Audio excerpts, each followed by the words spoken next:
Hey guys, what's up everybody? It's Wednesday. It's 7:30 Eastern.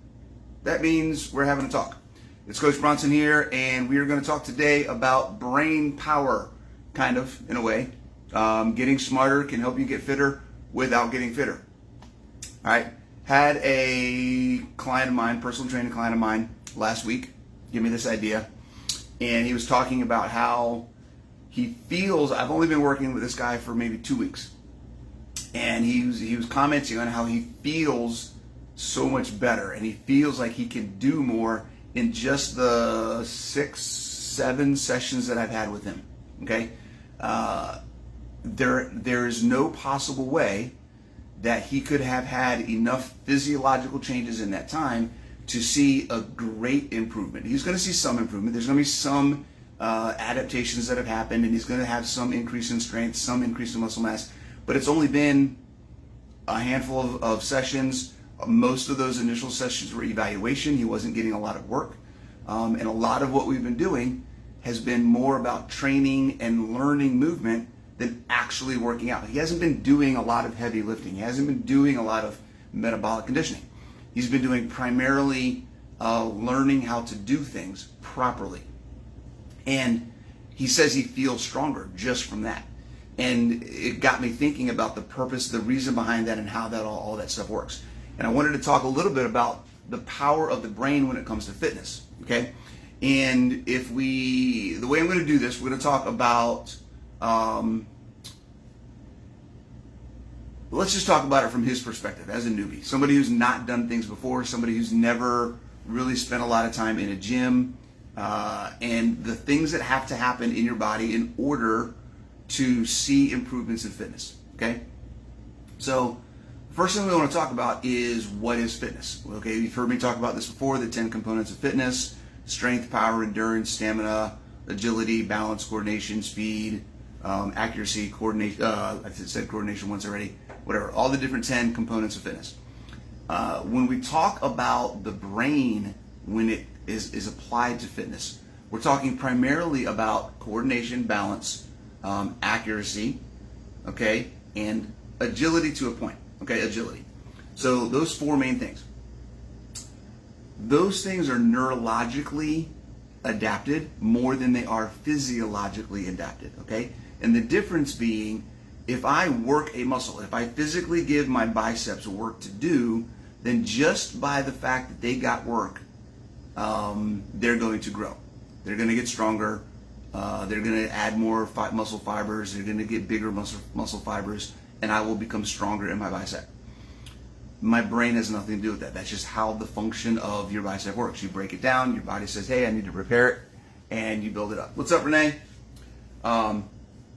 So it's physiological. It's a physical change. So if you think about our bodies like computers, okay? When I lift weights and I get bigger, stronger muscles, I'm upgrading the hardware on my computer. It's a hardware upgrade, all right? There's 2 components to computers. There's hardware and there's software. The neurological functions are the software portion. No matter how much weight you lift, that doesn't necessarily mean you're going to get better at balance or better coordination or be able to move your body accurately in the way you want to move it. Okay? That takes practice. It is a skill. It is neurological in nature and must be something that is done over and over and over, because in this instance, when we're talking about these things, our brain is the muscle that's being worked. Okay, we're building neural pathways. We're building habits in the way that our bodies work and move so that our bodies can remember and feel what's happening. We talk about feeling movement. If I am trying to teach someone how to do a squat and they can't feel where their hips are in space in relation to their knees or their shoulders, it's going to be very hard for them to understand when I say, put more pressure, put more tension or focus on your hips. They can't feel that because they haven't had enough repetitions to build the neural pathways and for their body to respond to the sensations that are happening in their hip joints and muscles. Okay? So that is what we're talking about when we talk about neurological adaptation.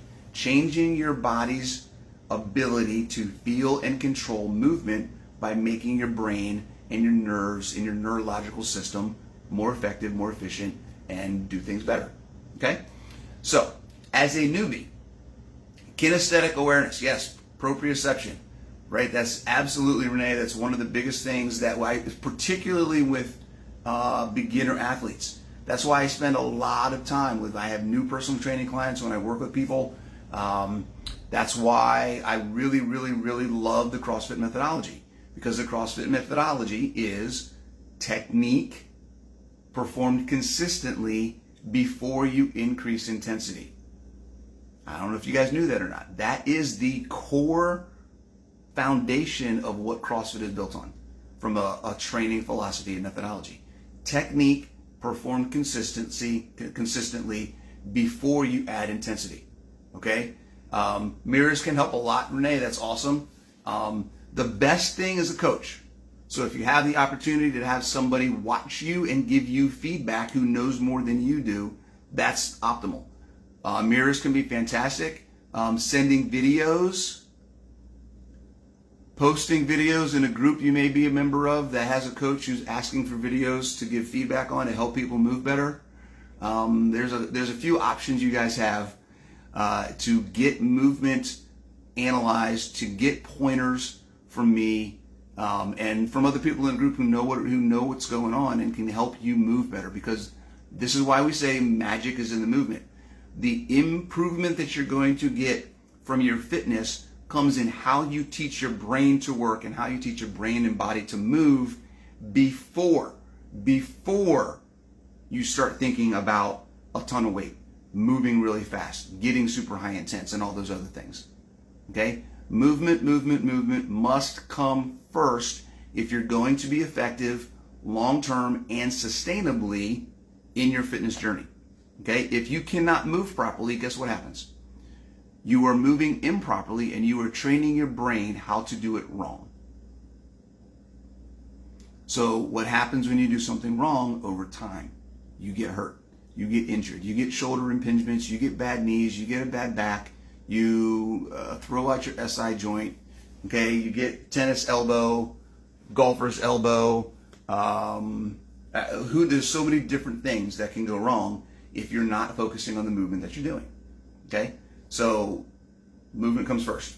Okay? As a beginner, take the time to do some things maybe on your own. Make sure that whatever program you're doing has some things in there that are focusing on a couple specific areas. Okay? Things that you need to have in place as a foundation to build on as you go into your fitness journey and try to become more advanced in what you're doing. Okay? Core activation, shoulder stability, and hip control. Those are the three things. Core activation, shoulder stability, and hip control. Okay? What that is. Activating your core. The ability to make your body rigid from shoulders to feet. To feet. Okay? Primarily it's shoulders to hips, but there's a lot of times where you need to have that power and have that stability all the way through the knees into the ankles as well. Okay, think deadlifts, think squats, things like that, lunges even. But the ability to make your body rigid. Why do we need our body to be rigid? Number one, safety. If our body is not rigid when we're trying to do things, even when we're twisting, we still need to have the control to make sure our body's going where we want it to go. Okay, activate the core in a twisting motion. Okay, it's not always just front and back. It could be side to side. There's a lot of different we have 360 degrees that we can have something affecting our body. We need to be able to control our body in all 360 degrees. Top, bottom, side to side, front to back, angle to angle, whatever. Okay? So the ability to keep your body stable in movement or in not movement. Being able to stand still when something is trying to make you move and you're not wanting to for whatever reason. Okay? So core activation and stability is huge. From a safety perspective, it's great, and it's huge from a performance perspective. The ability to have power transfer, which is a whole nother discussion. I don't want to get too much into it now, but when we're trying to move weight, when we're trying to move our body and generate power to make something happen, that power has to move through our body. If I have weight on my back and I'm squatting, the power is coming from the lower part of my body into the weight that's attached to the top part of my body. So if you know anything about physics, now I'm transferring weight from my legs through my hips into my stomach and my lower back, up through my shoulders into the barbell and the weight that's on my back. So I have to be able to transfer that weight. If my core is not stable when I transfer that weight, I'm going to throw out my back because I'm not able to stabilize the structure that's holding the weight up that I'm trying to move. Okay? So core activation and stability helps prevent injury, and it helps increase performance because you're able to transfer weight around and control what you're trying to do. Okay? Core stability is first thing. Second thing, shoulder stability. Shoulders, shoulders, shoulders. One word that everybody hates to hear because we hear it all the time, posture. Okay? Posture matters not just to keep you from having neck pain when you're hunched over all the time and you're on your computer and whatever, okay? Or it matters from a safety perspective in your shoulders. The angle of your shoulder joints, okay, if I'm rounded like this all the time, okay, which many people are, if I try to lift my arm up, there's basically, I'm putting a block here and I can only go so far, okay? If I change, just look, not even lifting my arms, if I just change my shoulder position, so now I'm not internally, this is called internal rotation, this is called external rotation. My scapula are activated, my shoulder blades are down, okay? If I can't maintain this position when I'm moving weight, then I'm going to have all kinds of shoulder problems, okay? Rotator cuff problems, shoulder impingement, lots of issues. The ability to control your shoulders and keep them in the proper position is the same as core stability and activation, okay? Safety and performance, okay? Things move a lot easier when we use the structure of our joints to support weight and move weight as opposed to always trying to use our muscles. This is one of the really underrated things when we talk about learning how to control your body, okay? Nice, Jessica, I love it. Yeah, I could just get on and say posture every 5 minutes so everybody sits up every time, right? There's actually a device that you can put on your back that it's fantastic. I haven't tried it, but I've seen it. I think it's great for some people. It's a device, it has like a sticky thing you put on your back, on the back between your shoulder blades, and it can sense the angle of your shoulders. Every time your shoulders get past a certain level, it beeps, so it reminds you to sit up. Right? I think that's amazing. So if you need that, if you feel like you're working a posture and you're stuck trying to do that throughout the day, then look that thing up. I don't know what it's called, the Posture Fix or something like that. There's like a little device, it's like a little white box that you put on your back, and it's got a light on it, and it beeps every time you droop down. Where was I going?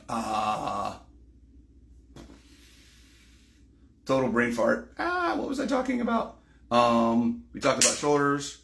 We talked about... Wow, see, this is the only problem with having people commenting and me looking at comments as they come up. I'll come back to it if it pops back into my mind. So shoulder stability for strength and for power. Oh, I was talking about structure, bone structure, okay, and muscles. So when it's an underrated discussion, we don't talk about it a lot. One of the things that happens, one of the reasons we get injured, one of the reasons we get chronic injuries, the reasons we get overuse injuries, things like that, is because people aren't moving properly. And what happens when you don't move properly is you're making your body, so I'll use an overhead press. If I'm pressing weight overhead, as an example. If I'm pressing weight and when I'm here, my arms are turned in. So if you look at my elbow pit, right now they're turned like they're facing behind me.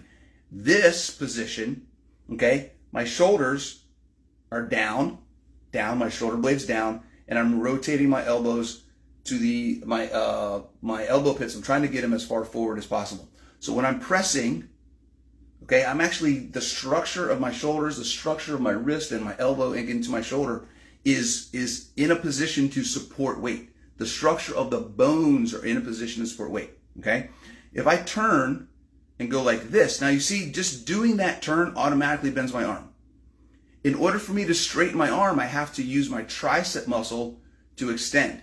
In order to support weight in this position, my bone structure is not working properly. I have to use muscles to now support weight. So if I'm not in the proper position, I'm using muscles that would not normally need to be used, and they're being used improperly to do the work that I'm trying to do. So I'm compensating. That's what's called compensation, is when your body does things it's not intended to do in order to perform the job you're asking it to do. Okay? So that's like your boss says, hey, I need you to do X, Y, or Z. And you're like, that's not in my job description. He says, I don't care, do it anyway. So you got to go figure out a way to make it happen. And you throw your employee handbook out the window because you're doing a bunch of stuff you're not supposed to do in the first place. Okay, that's your job. Now you are always doing things you're not supposed to do. You are compensation, as opposed to just doing your job, right? So that's essentially where we're at when we don't move properly. Okay, just keep that in mind. What was the other one? So we got core activation stability, shoulder activation stability, and then the queen of them all, the king of them all, the monarch, the end all be all of movement, the hips. Okay?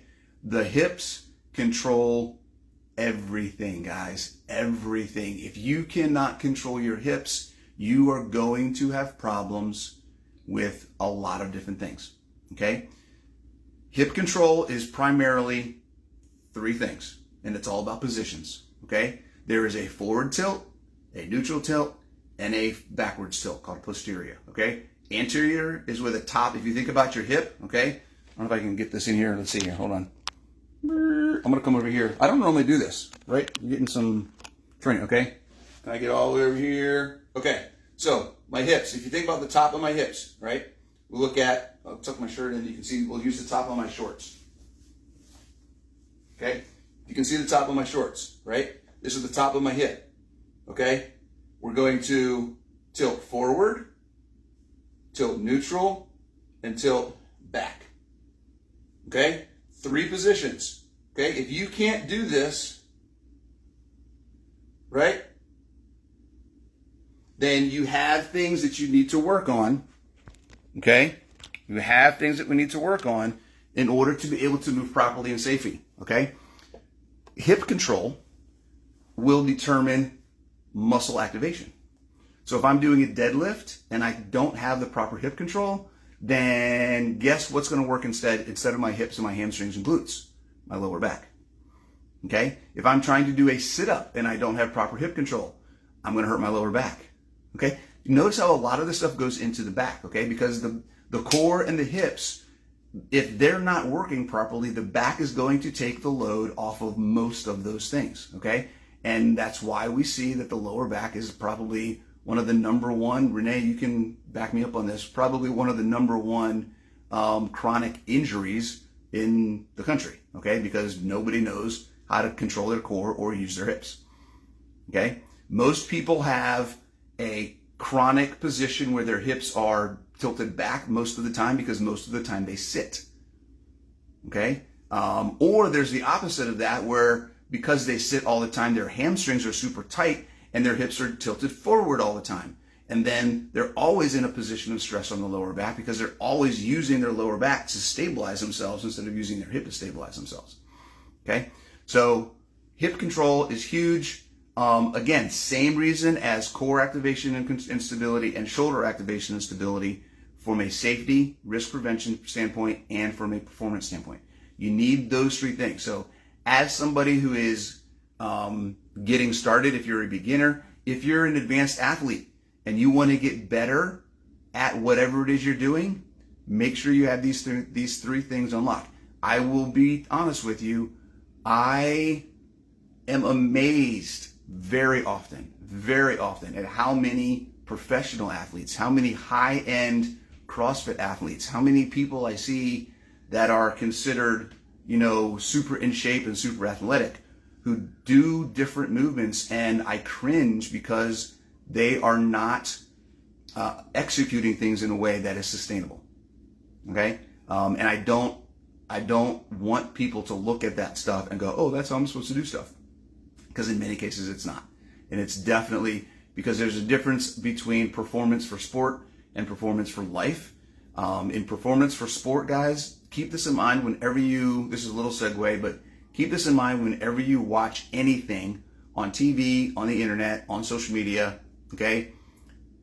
What is the reason the people are doing what they're doing in that video or that movement, okay? If they're doing it for a sport and you think that is the way you need to duplicate that movement, then rethink what you're looking at, okay? Sport focus is different than life focus, quality of life focus, okay? In that it is designed to perform an action or get a certain amount of work done from a speed and efficiency perspective for that one specific task. There are no considerations for how that job is executed, okay, and how that movement is executed and how it affects other aspects of the body of that person's movement, safety, or any of that kind of stuff. Safety doesn't matter as much because it's more about performance, right? So I see people doing Olympic lifts. I see all kinds of things that are happening in sports, football players, basketball players. I see stuff all the time, okay? They have imbalances, and there are things that they will deal with when they're done playing the sport, because then they have to worry about, okay, how do I function as a human being not playing this sport? And they're going to have to backtrack and relearn how to do things because they've never had to, because it didn't have to do with making them better at their sport. Okay? So just something to keep in mind. Okay? If you're looking for guidance on how to do a movement, get that guidance from someone who is doing the movement from a quality of life perspective, not from a sport performance perspective, because they are two very, very different things. Very different things. All right? So all that to be said, guys, as a beginner, as an advanced athlete, and anything in between, okay, there are things that you can do that are brain work that may not change a single thing about how strong you are, how fast you are, how much endurance you have, how much stamina you have, or any of that stuff, okay? But they will still make you more fit than you were before, okay? Fitness is not just how fast are you, how strong are you. Fitness is how well can you make your body work and be in control of it while it's doing that work. Okay? So, if you guys have any questions, if there's anything else you want to talk about, I love ideas. I'm thinking maybe next week or the week after, we might do a potluck again. So I'll be asking maybe the group for a bunch of questions or things that we can talk about, and we'll just talk about a bunch of stuff. All right. Take it easy, guys. I love it. I love you guys. Please, if you haven't gotten anything from this video, remember, I'm here to help you get better at movement. That's what I'm here for. Okay. Post your videos. I want to see workout videos. I want to be able to help you do this better so that you can do it longer and get more out of it. Okay? Please, please, please. I want to see what you guys are doing. Okay? Take it easy. See you next week.